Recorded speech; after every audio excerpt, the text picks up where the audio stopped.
వినిపించే కథలు వెంపటి కామేశ్వరరావు వినిపించే కథలు వినిపించే కథలు ఇవి వినిపించే కథలు.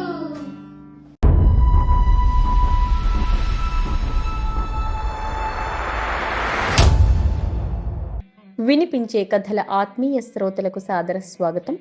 ఈనాటి 833వ వినిపించే కథ వీకే 833 శ్రీ ఏబివిఎస్ ఆనంద్ గారి కథ యమి. కథ ఉషా సంగీతం దీపావళి కథల పోటీలో తృతీయ బహుమతి పొందిన కథ. నవరసాల పక్షపత్రిక ఉషా ఫిబ్రవరి 2025 సంచికలో ప్రచురించబడిన కథ. ఈ కథను వినిపిస్తున్నవారు శ్రీ వెంపటి కామేశ్వరరావు. శ్రీ ఏబివిఎస్ ఆనంద్ చిత్రకారునిగా గత 4 దశాబ్దాలకు పైగా సాధించిన అనుభవంతో రాష్ట్ర, జాతీయ, అంతర్జాతీయ రచయితల జ్ఞానపీఠ పురస్కార సాహిత్యవేత్తల రచనలైన పలు కథలకు, నవలలకు ముఖ చిత్రాలు, బొమ్మలు వేయడం ముఖ్య విశేషం. సృజనాత్మక చిత్రకారునిగా రాష్ట్ర, జాతీయ, అంతర్జాతీయంగా పలు చిత్రకళ ప్రదర్శనల ద్వారా అంతర్జాతీయ చిత్రకారునిగా గుర్తింపు పొందారు. పాటలు, గేయ కథలు, చిత్రగేయ కథలు, కవితలు, వ్యాసాలు, కథలు ప్రముఖ దిన, వార, పక్ష మాసపత్రికల్లోనూ సంకలనాల్లోనూ అడపాదడపా ముద్రితమయ్యాయి. బాలల అకాడమీ కోరికపై బాలల కోసం చిత్రలేఖనంపై పుస్తకం వెలువరించారు. ఆంధ్రప్రదేశ్ గౌరవ ముఖ్యమంత్రి చంద్రబాబు నాయుడు గారి ద్వారా చిత్రకారునిగా ఉగాది పురస్కారం, పలు సాంస్కృతిక, సాహిత్య కళా సంస్థల ద్వారా సన్మానాలు, సత్కారాలు పొందారు. వారి కథ ఇప్పుడు విందాం.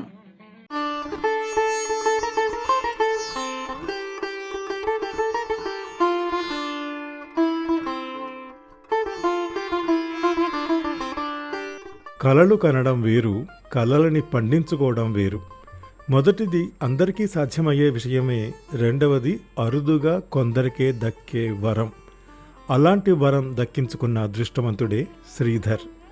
స్నేహశీలిగా, కవిగా, వ్యాపారవేత్తగా తెలుగు రాష్ట్రాల్లో సాధన శ్రీధర్గా చెరగని ముద్ర వేసుకున్న శ్రీమంతుడు. మంచితనం, మానవత్వంతో పాటుగా మంచి అభిరుచికి మారుపేరైన శ్రీధర్కి అందం, అణకువ కలబూసుకున్న సంప్రదాయ స్త్రీమూర్తి సాధనాదేవి భార్య కావడం అతనికి అదనపు అదృష్టం.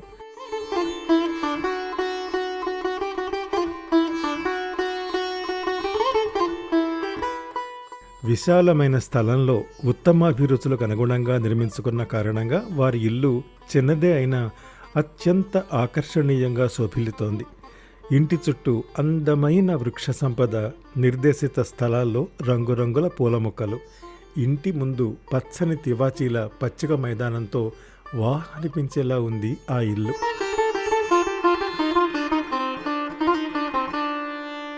సాయంత్రం 5 గంటలయింది.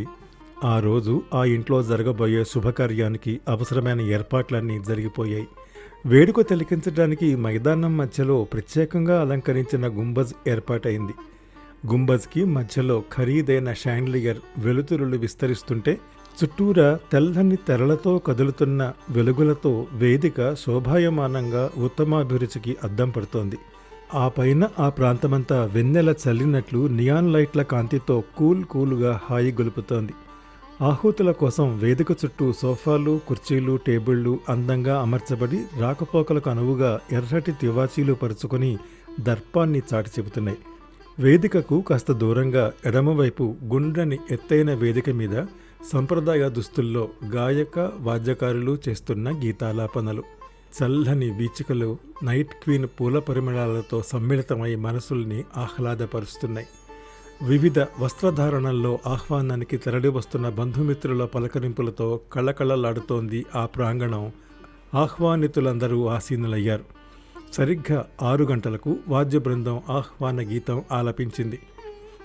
అందమైన అతివలు తోడురాగా సాధన, శ్రీధర్లు పాపాయిని ఎత్తుకుని సంగీతానికి అనువుగా నడుస్తూ వేదిక మీదకు వచ్చారు.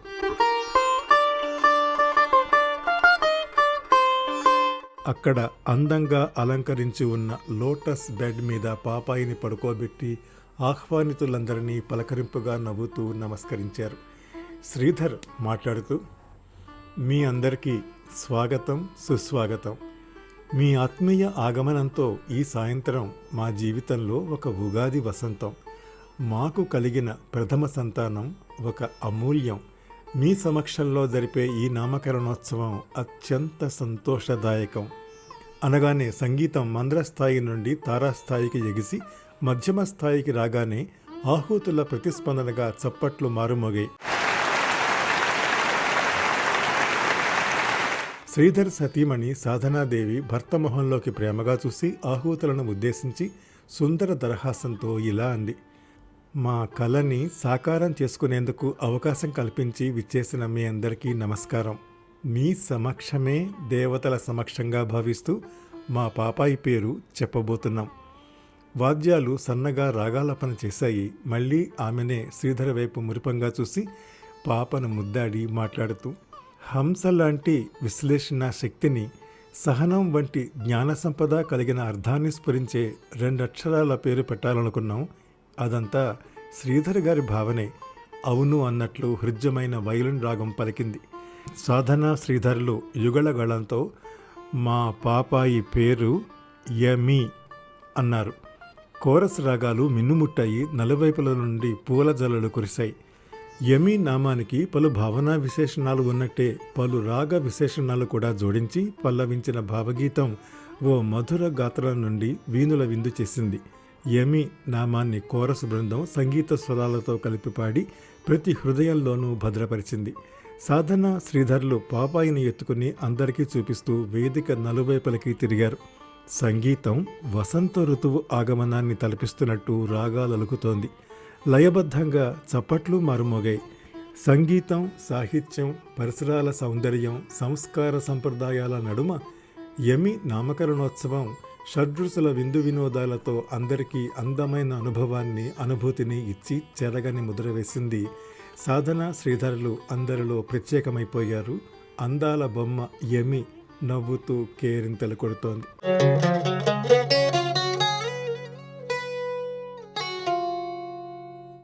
నేను ఎప్పుడు కలిసినా ఎంతసేపున్నా అతను ఎప్పుడూ చెప్పే ఒకే ఒక్క మాట, ఆ రోజులు మళ్ళీ మళ్ళీ రావు అని.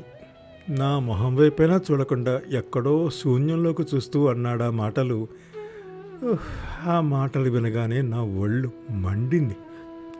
ఆనాటి నేను నువ్వే ఇప్పుడు కూడా అప్పటిలాగానే ఎదురెదురుగా కూర్చున్నాము. మహానుభావ, తమరేమైనా చెబితే వింటాం నెమ్మదిగా అన్నాను. ఎక్కడో ఆలోచిస్తూ అక్కడే ఉన్న అతని దృష్టి మరల్చడానికి అతని మొహం మీదుగా నా చెయ్యి ఆడించి అంతకుముందే తాగిన అతని టీ కప్పుని నా టీ కప్పుతో కొట్టి చప్పుడు చేశాను. చలనం ఉండదే అబ్బాయి గారికి. ఫ్లాష్ బ్యాక్లోకి వెళ్ళి అక్కడే సెటిల్ అయిపోయాడేమో కానీ నే చేసిన చప్పుడు అతన్ని మాత్రం ప్రస్తుతంలోకి లాగలేకపోయింది. నేను కాస్త అల్లరి పిల్లనని అనుకునేరు కానీ సాహసించి ఆ చెక్క టేబుల్ మీదున్న టీ కప్పుని నెమ్మదిగా తోసి కింద పడేశాను. భళ్ళున చప్పుడైంది. టీ కొట్టులోనే అందరూ మా వైపు చూశారు. టీ కొట్టు ఓనరు, సర్వర్ కుర్రాడు పరిగెత్తుకొచ్చారు. కానీ మా బుద్ధావతారం మాత్రం మాత్రం రియాక్ట్ కాలేదు. అది విచిత్రం. ఎంతోసేపటికి కానీ చూడలేదు ఆ మహానుభావుడు. చూసినా పగిలిన టీ కప్పు గాజు ముక్కల్ని, కుర్రాడు తుడుస్తున్న చీపురుని, తుడిచే కార్యక్రమం మొత్తం తీరుని బహుశ్రద్ధగా ఆశాంతం పరికించాడు. అదంతా దేనికో సింబాలిక్ షాట్లా ఊహించుకున్నాడో ఏమో. నైరాస్యంగా ఓ నవ్వు నవ్వి అప్పటికి ఒక అంకం ముగిసిందన్నట్టు నా మొహం వైపు చూసి మాట్లాడు అన్నాడు మానవుడు. నే వచ్చిన అరగంట కాలంలో అతని నోటి నుంచి ఊడిపడ్డ 2వ మాట అది. నా కనుసైగులు గమనించి సర్వర్ కుర్రాడు 3వసారి టీలు తెచ్చి మా టేబుల్ మీద పెట్టి వెళ్ళిపోయాడు. నేనింకా మొదటి సిప్పు కూడా చెయ్యలేదు. కానీ ఈయనగారు మాత్రం ఓ పనైపోవాలన్నట్టు వేడివేడి టీని గబగబా తాగి 3 గుక్కలు వేసి ముగించేశాడు. నాకు బాగా చిర్రెత్తుకొచ్చింది. అయినా అతన్నేమీ అనాలనిపించదు. అది నా వీక్నెస్. ఇద్దరం ఎదురెదురుగా కూర్చున్నప్పటికీ మా పక్కనే ఉన్న కిటికీలోంచి చూస్తున్నాం.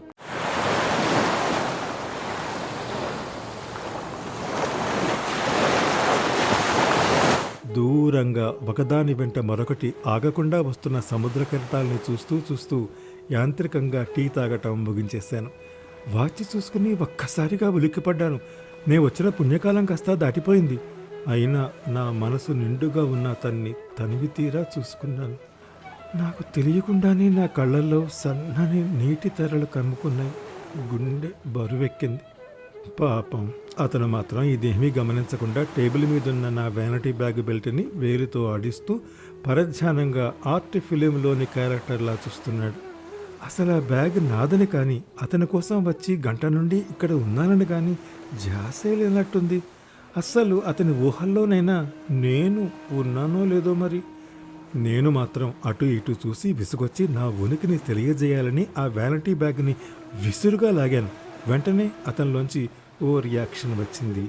గబాల్న లేచి నిల్చుని 2 చేతులు ప్యాంటు జేబుల్లో పెట్టుకుని క్యాష్ కౌంటర్ వైపు స్పీడ్గా నడిచాడు. బహుశా నేను బ్యాగు లాగింది ఆ బిల్లు పే చేయడానికేనని అనుకున్నాడో ఏమో. నాయన, ఆ పేమెంటు ఎప్పుడో అయిపోయింది, తమరు మాట్లాడితే చాలు రండి అని పిలవబోయాను. వినిపించుకుంటేగా వేగానికే వేగం నేర్పిన బడిలా దూసుకుపోయాడు. అస్సలు నాలోనే అనుకుంటాను, సంవత్సరానికి ఒకసారి ఈ సజీవ బుద్ధ విగ్రహాన్ని చూడ్డానికి రావడం, ఇలా 1 గంట కాలం నిశ్శబ్ద గీతంలా అతనుంటే అతని ముందు అల్లరి శ్రోతలా ఉండటానికేనా? రావడానికి 2 గంటలు, పోవడానికి 2 గంటలు, ఉండటానికి గంట. ఈ 5 గంటల కోసం సంవత్సరం పొడవునా ఎదురు చూడటం. ఓ గాడ్! నిజానికి నా యాంత్రిక జీవితంలో నేను ఇక్కడికి రావాలన్న ఆనందమే సంవత్సరం పొడవునా నన్ను ఆశతో నడిపిస్తూ ఉంటుంది. ఈ ఆనందపు గడియల కోసమే శ్వాసిస్తూ ఉంటాను. ఇప్పటికి 6 సంవత్సరాలుగా ఇదే తంతు నాది. ఏం చేయను, మా వ్యాపారం అలాంటిది. ప్రతి సెకను లాభ నష్టాలను దృష్టిలో ఉంచుకుని ఏమరపాటుగా పనిచేయాల్సిందే.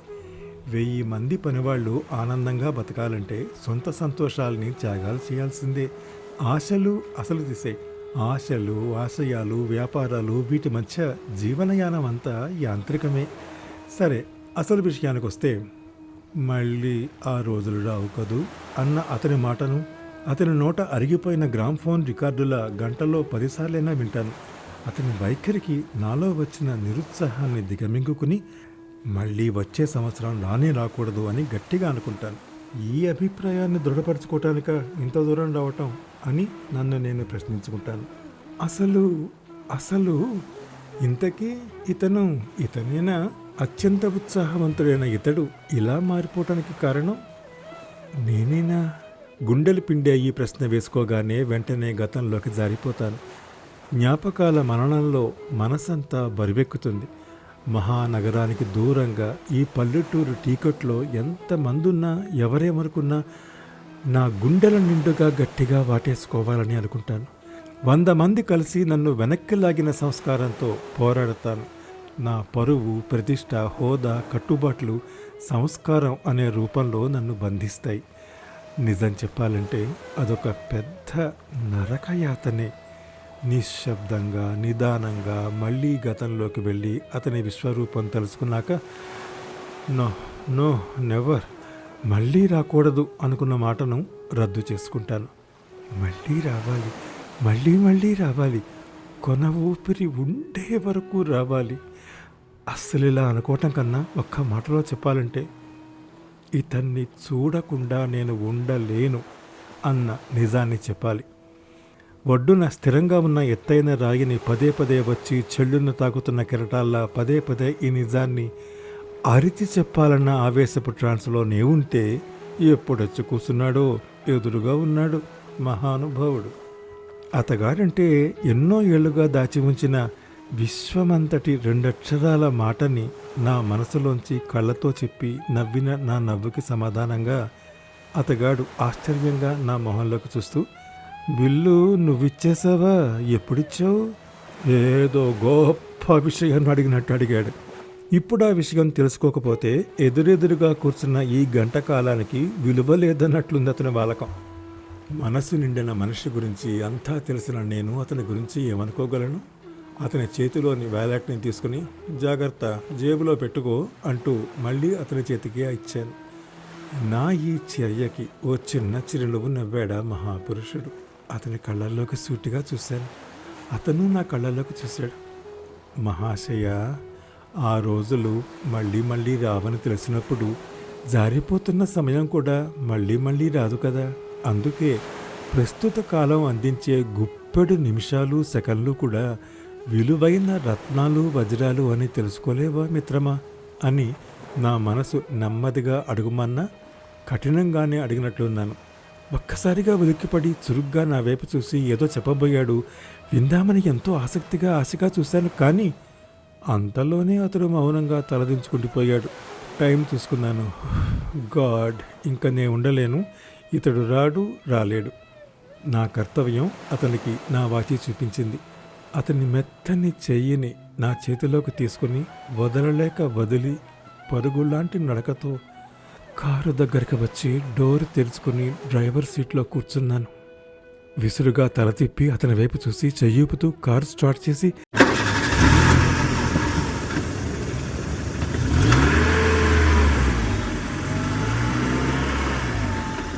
స్పీడ్గా తీసుకుపోయాను. ఈ నా చర్యంతా కోపంతోనో ఉక్రోషంతోనో చేసింది కాదు సుమా. వర్తమాన పరిమళాల్ని ఆస్వాదించలేని అతని అలసత్వానికి నిరసన తెలిపే చర్యగా నా రియాక్షన్ ఉండాలని భావించాను. అంతే. నా కారు వేగానికి పల్లె రోడ్డు మీద ఉన్న దుమ్ము ఎగిసి పడింది. వైలెన్ తీగ హై నోటు మీద కమాన్ వేగంగా ఊగుతూ సడన్గా జారినప్పుడు కలిగిన అలజడి నా గుండెలో కలిగింది. మనసు దీర్ఘంగా మూలిగింది. ఒక్కసారి కారు స్పీడ్ తగ్గించి మనసాగక వెనక్కి తిరిగి చూశాను. కారు బ్యాక్ విండోలోకి చూడగానే రోడ్డు మీద దూరంగా చిన్నగా నిలబడి ఉన్న మనిషి ఆకారం సెల్హౌటీలో తదేకంగా నా కారు వైపు చూస్తూ నిల్చున్నట్టు అనిపించింది. ఆ సీన్ చూశాక నా గుండె నీరైపోయింది. ఆ ఆకారానికి దూరంగా నా కారు వేగంగా జారిపోతుంటే అక్కడే అతుక్కున్న నా మనసు సాగి తెగిపోతుందా అన్న భయం కలిగింది. ఎప్పుడూ మనసులో ఉండే మనిషి బాహ్య దూరం కావడానికి గల కారణం వెనకాల కథ ఉంటుంది, కన్నీళ్లు ఉంటాయి, బాధ ఉంటుంది. గుండె బరివెక్కింది. నా మనసు కారు రెండూ కలిసి ఒకే విషయం చెబుతున్నాయి. నేను అతనికి దూరం అయిపోతున్నానని. నిజమా? అది నిజమే అన్నట్టు నా మనసు విపించుకున్న వేల తంత్రులు ఒక్కటొక్కటిగా తెగుతున్న చప్పుడు వినిపిస్తున్నట్టుంది. కళ్ళల్లో కమ్ముతున్న నీటి తెరలు నా చూపుల్ని మసకబార్చుతున్నాయి. ఈ వేగంలో నేను గాల్లో కలిసిపోతే నాలో నేనే అనుకున్నాను.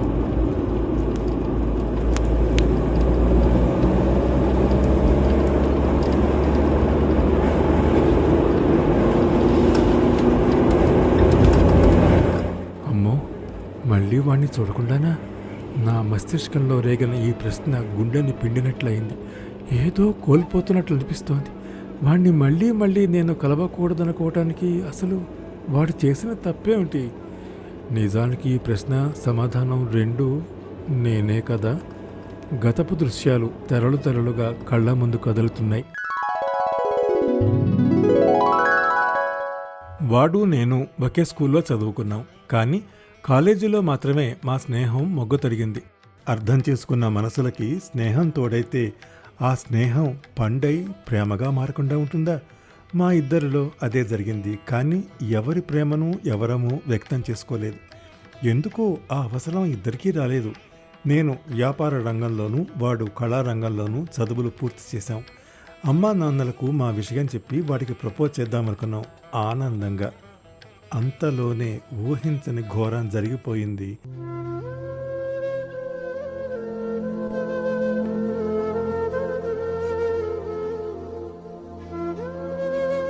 అమ్మా నాన్నలు ఇద్దరూ కార్ యాక్సిడెంట్లో ప్రాణాలు కోల్పోయారు.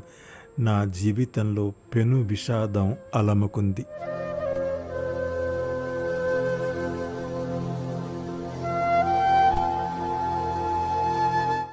నాకు అన్నింటా అండగా తోడు నీడై నిలబడ్డాడు.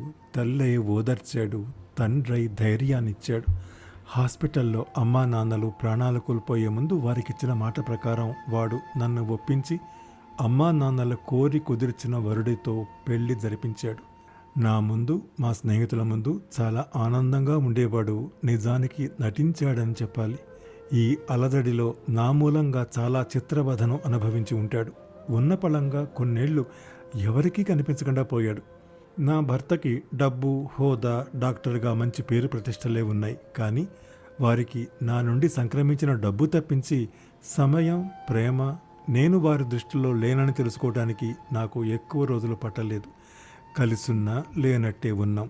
ప్రేమకి, పెళ్ళికి చెల్లని నాణ్యంలా మిగిలిపోయాను. ఎంత డబ్బున్నా ఏకాకినైపోయాను. నాన్నగారి లెగసీ మీద దృష్టి పెట్టి వారి వ్యాపారం మీద మనసు లగ్నం చేసి అతి తక్కువ టైంలోనే మంచి యువ వ్యాపారవేత్తగా పేరు సంపాదించాను. తల్లిదండ్రుల్ని బతికించుకోలేకపోయినా వారి ఆశయాన్ని బతికించాను. నేను బతుకున్నా నా ఆశలు మాత్రం చచ్చిపోయాయి. ఏం లాభం? ఏది కోల్పోయానో, ఏది పొందానో తెలుసుకోలేని బిజీలో పడిపోయాను. యాంత్రిక జీవనంలో దొరికిన ఆనందం, నా నిజ జీవితం పూర్తిగా మిస్ అయిపోయింది. ఇంతలో నా ఫ్రెండ్స్ ద్వారా ఓ విషయం తెలిసింది. వాడు మా పవిత్ర స్నేహబంధాన్ని ఎవరూ తప్పుగా భావించకూడదని నాకు దూరంగా వెళ్ళిపోయాడని.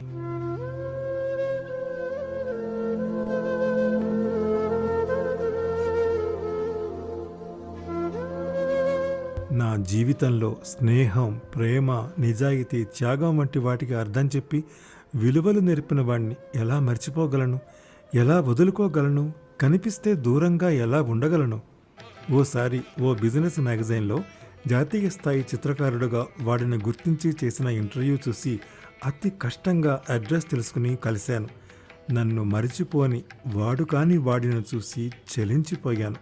చిత్రం ఏమిటంటే, చిత్రకారుడు వీడని తెలియకముందే నేను వీడి వేసిన చిత్రాలకి పెద్ద ఫ్యాన్ అయిపోయాను. ఓ ఫేమస్ ఆర్ట్ కలెక్టర్ దగ్గర కొన్న వీడి పెయింటింగ్స్ నా దగ్గర చాలానే ఉన్నాయి. మా ఇంట్లో ఒక పెద్ద హాల్లో అవన్నీ అమర్చి ఆర్ట్ గ్యాలరీ చేశాను.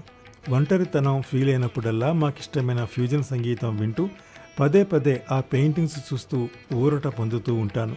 తర్వాత పరిశీలిస్తే అంతర్లీనంగా వాడి బొమ్మల్లో నన్ను, మా ప్రేమని క్యారీ చేస్తున్నాడని తెలుసుకుని ఆశ్చర్యపోయాను. అప్పుడే కళలో ఉండే సింబాలిక్ విలువల గొప్పతనం తెలుసుకున్నాను. కళని అర్థం చేసుకోవటం కూడా ప్రారంభించాను. అది ఒక దివ్యానుభూతి. పెయింటింగ్స్ మీద సంతకం చూసి YK అంటే ఎవరో అనుకున్నాను. Y అంటే నేనని, K అంటే వాడని తెలుసుకున్నాక చాలా ఉద్వేగానికి గురయ్యాను. తలుచుకుంటూ ఇలా నా గతపు జ్ఞాపకాల తెరలన్నీ ఒక్కొక్కటిగా జారిపోతున్నాయి. నా కళ్ళ ముందు కదలాడిన హృద్యమైన గతపు దృశ్యాలన్నీ రంగులై మాయమైపోతున్నాయి. ఏదో చీకటి నన్ను ఆవహిస్తున్నట్లుగా ఉంది. నా కారు నేను నడుపుతున్నట్టుగా లేదు, నన్నే ఎవరో నడుపుతున్నట్టుగా ఉంది. నా ప్రమేయం లేకుండానే కారు దూసుకుపోతోంది.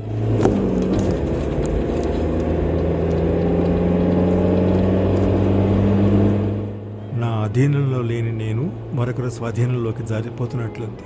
ఓ గాడ్! వెనక ముందు చూడకుండా, పుడిగడమలు గమనించకుండా నా మనసు వేయలేని బ్రేకు నా కుడికాలు వేసింది. నా కారు పెద్ద శబ్దం చేసి ఆగిపోయింది. మా నాన్నగారు గ్రేట్ పోయెట్ సాధనా శ్రీధర్ రాసిన కవిత, మనిషి ఓడిపోతే తన నీడే తోడవుతుంది, మనసు ఓడిపోతే అంతా చీకటైపోతుంది. ఎక్కడి నుంచో ఆయన మాటలు నెమ్మదిగా వినిపిస్తున్నాయి. ఈ నిజాన్ని అప్పుడు ఏ అనుభవంతో చెప్పావో కానీ నా జీవితంలో మాత్రం ఇప్పుడు అది నిజమైపోయింది నాన్న. ఇప్పుడు కారులో కాకుండా గాలిలో ఎక్కడికో ప్రయాణిస్తున్నట్టుంది. గమ్యం తెలియని ఆగని ప్రయాణం.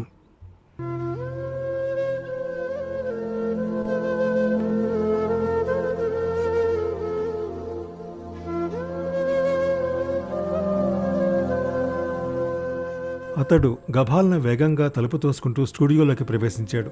ఎదురుగా కిటికీకి పక్కనే ఉన్న ఈజల్ మీద ఓ పెద్ద క్యాన్వాస్, దాని పక్కనే మినీ టేబుల్ మీదున్న ట్రేలో రంగులు, బ్రష్లు ఉన్నాయి. విసురుగా వాటి దగ్గరికి వెళ్ళాడు. అతని హృదయంలో రేగిన అలజడికి ఎగిసిపడ్డ రసస్పందనలేవో అతని మస్తిష్కాన్ని తాకినట్టున్నాయి. ఆ ప్రేరణతో అందుకున్న రంగులు ఉద్వేగభరితంగా క్యాన్వాస్ మీదకి ఒక వేగంతో విసరబడ్డాయి.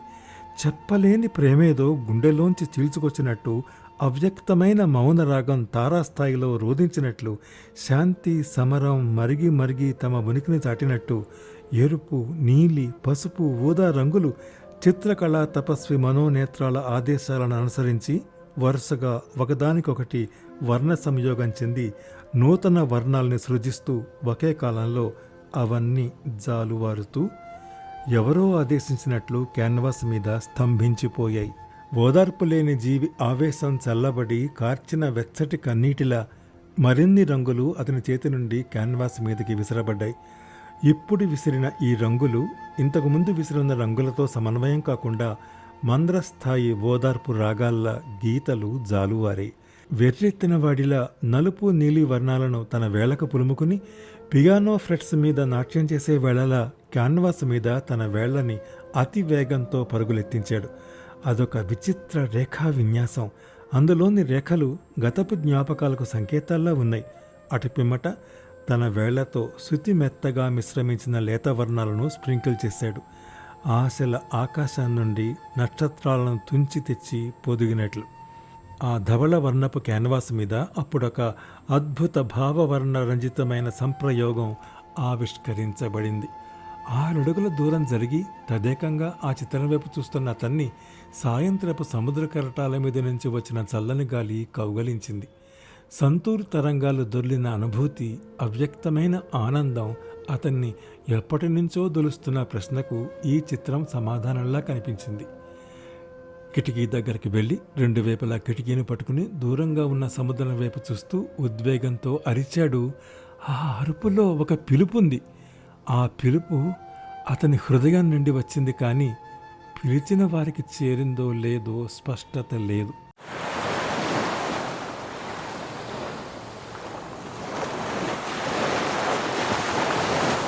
దూరం నుంచి సముద్రం ఘోషిస్తూ పంపిన సందేశం అందుకున్న వైనం అతని మౌనంలో కనిపిస్తోంది.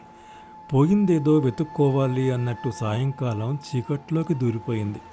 సముద్ర ఘోష నుంచి ప్రశాంతతను వెతుక్కుంటున్నట్టు కెరటాలు ఒడ్డుకొచ్చి చేరుతున్నాయి. కెరటాల మీద వెండి వెలుగులు చల్లుకుంటూ ప్రపంచాన్ని పలకరించాలని నెమ్మదిగా పైకి వస్తున్నాడు పున్నమి చంద్రుడు. ఆర్ట్ రూమ్లో అప్పుడే వేసిన పెయింటింగ్ వెనక ఉన్న టేబుల్ మీద ఓ అందమైన గిఫ్ట్ బాక్స్ నుండి సన్నని సంగీతం వినిపించింది. వెనక్కు వాలి కుర్చీలో విశ్రమిస్తున్న చిత్రకారుడు ఉలిక్కిపడి చూశాడు. అదే బాక్స్ నుండి రంగురంగుల కాంతులు ఈనుతూ గదంతా వెలుగులతో నిండిపోయింది. అందులోంచే జన్మదిన శుభాకాంక్షలు తెలుపుతూ శ్రావ్యంగా ఆలపించిన గీతం వెలువడి అతన్ని ఆశ్చర్యచకితుణ్ణి చేసింది. అది ఆమె పాడిన పాట, మనసుతో పాడిన పాట, అతని కోసం పాడిన పాట. అతని మనసులో దూరి చెప్పలేని సందడి చేసింది. పరవశించిపోయాడు. ఆమె ఏది చేసినా వినూత్నమైన విశేషమే మనసులో అనుకున్నాడు. చివాల్న లేచి నిల్చుని స్పెషల్ గిఫ్ట్ బాక్స్ని, బర్త్డే కేక్ని, గోల్డ్ కలర్ కవర్ని చూశాడు. తెలియని ఆనందంతో రంగులీనుతున్న కాంతుల్లో స్టూడియోనంతా కలయజూసి కవర్ తెరిచి ఓ చిన్న ఉత్తరం పైకి తీసి చూశాడు. ఆమె సొంత దస్తూరితో రాసిన ముత్యాల్లాంటి అక్షరాలు. ప్రియమైన కార్తీక్, నీకు నా హృదయపూర్వకమైన జన్మదిన శుభాకాంక్షలు. ప్రేమతో నీ యమి. చదివిన వెంటనే కార్తీక్ కళ్ళ వెంట 2 కన్నీటి బొట్లు టపటపా ఉత్తరం మీద పడ్డాయి. కన్నీటికి కరిగిపోని ఆ అక్షరాలు యమి నవ్వుల్లా మెరుస్తున్నాయి. మళ్ళీ మళ్ళీ చదువుకున్నాడు. మనసు ఇవ్వటం, మనసు నిండిపోవటం రెండూ తెలిసిన ప్రేమే యమి. ఆమె నా జీవితం, ఎవరికీ తెలియని నిజం అనుకున్నాడు. గిఫ్ట్ బాక్స్ నుండి వచ్చే కాంతి, సంగీతం నెమ్మదిగా ఫేడ్ అయిపోతూ రావటం ఆగిపోయింది. గది మొత్తం ఒక్కసారిగా చీకటి ఆవరించింది. పైకి ఎగిసిన పున్నమి చంద్రుని వెన్నెల వెలుగు నేను నీ తోడు ఉంటా అన్నట్టు గదిలోకి తొంగి చూసింది.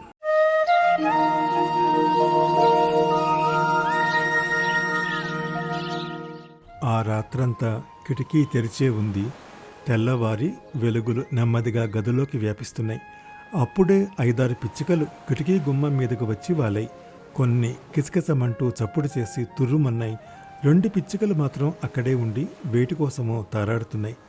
కిటికీ నుంచి వచ్చిన వెలుతురులో ఈజల్ మీదున్న వర్ణచిత్రంలోని రేఖలు, రంగులు, ఆకారాలు, విశేషణాలు కలిసి అర్థవంతమైన సందేశాన్ని భావగర్భితంగా సంధిస్తున్నట్టుంది.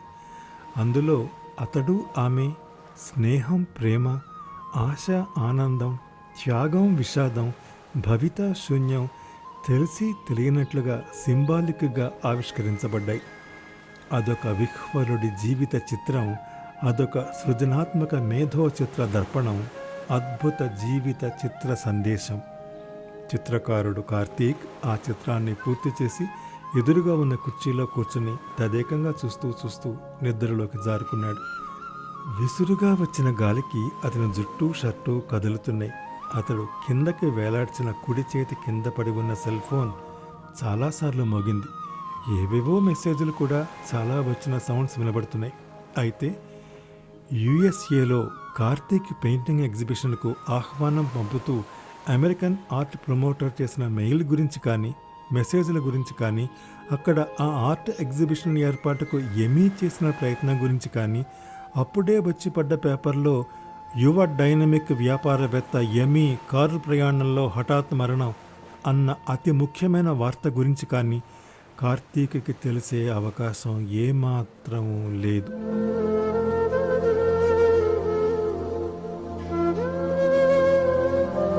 ఎందుకంటే ఒక జీవి అనేక శ్వాసలతో జీవిస్తూ జీవించలేక తన ఎమీని మరో ప్రేమలోకంలో కలవడానికి తనువు చాలించాడు కనుక. ప్రేమ, త్యాగం, ఆశ, నిరాశ, కట్టుబాట్ల మధ్య నలిగిన జీవితాల ముగింపు ఎప్పుడు ఎలా ముగుస్తాయో అనూహ్యం. అంతేకాదు ఒక సందేశం కూడా. ప్రపంచాన్ని సృష్టించిన గొప్ప కళాకారుడు ఆ భగవంతుడు.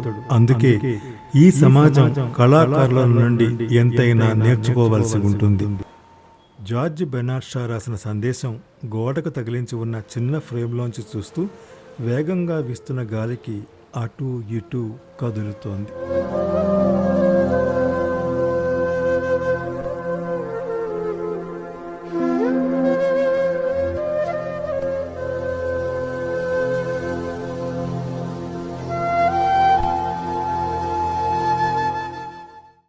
ఇంతవరకు మీరు 833వ వినిపించే కథ శ్రీ ఏబివిఎస్ ఆనంద్ గారి కథ యమి విన్నారు.